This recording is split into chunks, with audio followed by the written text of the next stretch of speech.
Hello and welcome back to Assetto Corsa, and today we are going to be taking a look at another one of the ready to race car pack DLC cars, the Maserati MC12 GT1. This is a GT1 race car, a series that I don't think is raced anymore. I think it was last raced 2010. I think I don't know of any GT1 racing anymore. Then again, I might be wrong about that. I know there's definitely GT3 racing, but I don't know about GT1. I'll have to look that one up, actually. I don't think this car is raced anymore, because this car has been raced since 2004 until 2010, I believe it raced. It was first introduced in 2004 in the GT1 series at Monza by a very well-known team, AF Corsa, who actually race Ferraris now. But then again, this is a Maserati, and this was actually based off the Ferrari Enzo. So if you look at the body styling of this in the replay box, you are going to see a lot of Ferrari Enzo there. There's just the wheelbase, the general shape of the car is very Ferrari Enzo, around the windscreen and things like that. In fact, to me, it looked more like a Ferrari FXX, although obviously that's based off an Enzo, but it does have this FXX look about it. The backlights are a bit different, obviously the front lights are different, but that general shape of the body, that general chassis shape, or the bodywork shape, is pretty nifty.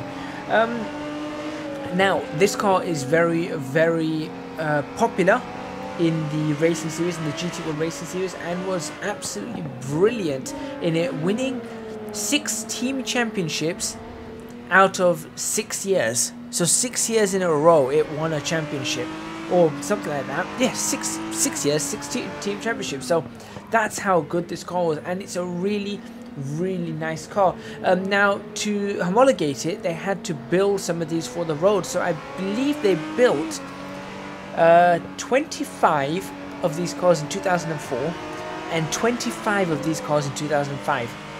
That's it. And then in 2006 they built an upgraded version which was based off the GT1 car. They built a few of them, but the original Maserati MC12, there are only 50 of them in the world. So very interesting car. Let's go into the specs. Obviously it's a GT1 race car, so you've got race car specifications here. It weighs 1,250 kilograms. It's got a 6-litre V12 engine. I think it's a Ferrari Dino V12, which would be the same as the one that was used in the Enzo. Naturally aspirated, no turbocharged or anything like that.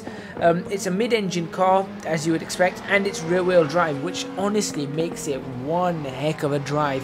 The transmission on this is 6-speed manual sequential. So yeah, I mean, you can just see the sequential gearbox over on the side. It's very nice. Doesn't need a clutch, or at least I wasn't using a clutch. It was working without the clutch. It's got auto clutch or whatever.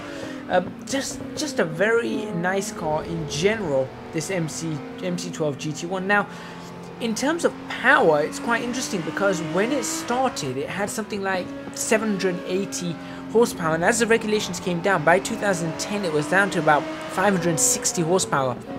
So this actually has 580 horsepower in this version. So the Assetto Corsa version has 580 horsepower, coming in at around 7,000 RPM, so pretty high up in the rev range. I mean, it doesn't really rev too much higher than 7,000 RPM. You'll get around 8,000 out of it, something like that. And the torque is around 650 Newton meters of torque, which is I don't know what that is in foot-pounds. I'm just going to say it in Newton meters because I didn't do the conversion, and I don't know the conversion rate off in my head. So yeah, about 650 Newton meters of torque, and it comes in between just over 4,000 and just shy of 6,000. There's a nice area just there where it's got a really nice amount of torque, and that's actually a really good area to hold the car in through the corners. If you can hold the car at that rev range in the corners, when you come out the corners, you just have the most torque you can get. You really get great acceleration. Top speed of this car obviously can be changed around, so there's no point really talking about the top speed because, like I said, it can be fiddled around with the gear ratios and all that kind of stuff, but it is a pretty fast car, just as fast as any other GT1 car. In fact, faster, because it won all those championships. Very, very nice. Any other information about this car that I need to tell you about, apart from the fact that I'm going to dink it right now, which was kind of bad? I need to move that damage indicator. So now for the rest of this, I'm going to be driving around with a damaged car. Doesn't look pretty.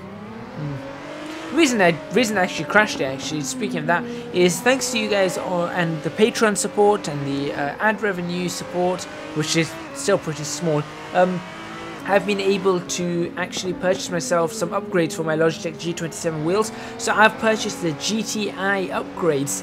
That's GTI as in G-T-E-Y-E, not GTI as in Golf GTI. And they are really, really nice. Now, this was actually the very first time I was driving an Assetto Corsa with these upgrades, and the clutch felt brilliant. The accelerator felt brilliant, but the brake of all of them, the brakes felt really, really great. I was really, really impressed. But I'll talk about that maybe in an extra video or on a Patreon video or something. So do support me on Patreon if you are interested. It allows me to purchase all these kind of things and make better videos for you, and just be a better YouTuber or a better content creator. That's what I'd like to call myself. Anyway, moving on from that into the actual model and everything in Assetto Corsa. What's it like? Of course, we're going to be going through modeling, texturing, sounds and physics, and then an overall verdict. Starting with the modeling. Well, the car is actually really quite simple. If you have a look at the car, it's a very simple design on the outside. There's no additional flares. There's a few little vents and scoops around the car, but for the most part, there's nothing out there that's like flair. It's just, it looks purpose built. It looks very down to business. It really, really looks down to business. I mean, I love the little roof scoop that's sort of way back on the roof, and that just allows obviously air to get into the radiator, into the air box of the actual engine, which is just behind there. And I love the on the front wings. I love the air scoops there, and all the little fins and stuff, because that just shows the idea that Maserati had when they were trying to work the aerodynamics of the car, work the airflow of the car, trying to get it going round and out and sort of in through the wings and then out along the sides of the car, just trying to help push the car down. Very, very cleverly designed. I'm very, very impressed with it. But it looks very simple, and I love the fact that it looks that simple. It's just so well done. And Assetto Corsa, they've managed to reproduce that quite faithfully on the outside and on the inside as well. It's a very simple setup. You know, the steering wheel is simple. The actual heads-up display is quite simple, and it's really nicely textured as well. There's a lot of blue in this car, but you can see the vents are closed.